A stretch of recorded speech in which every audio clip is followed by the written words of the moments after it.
आपको बताते चलें, एआईएमआईएम सदर ने हमला बोलते हुए कहा है कि यूपी पुलिस के हुक्म के मुताबिक अब हर खाने पीने की दुकान या ठेले वाले को अपने नाम का बोर्ड लगाना ही होगा, जिससे कि कोई भी कांवड़िया गलती से भी किसी मुस्लिम दुकान से कुछ ना खरीद ले।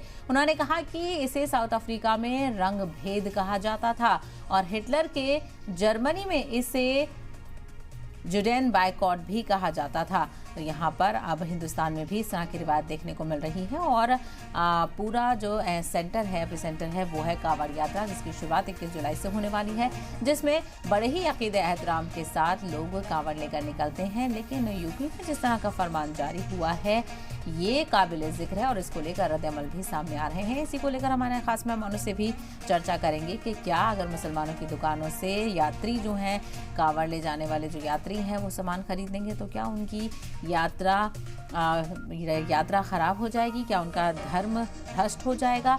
ये तमाम तर बुनियादी सवाल हैं।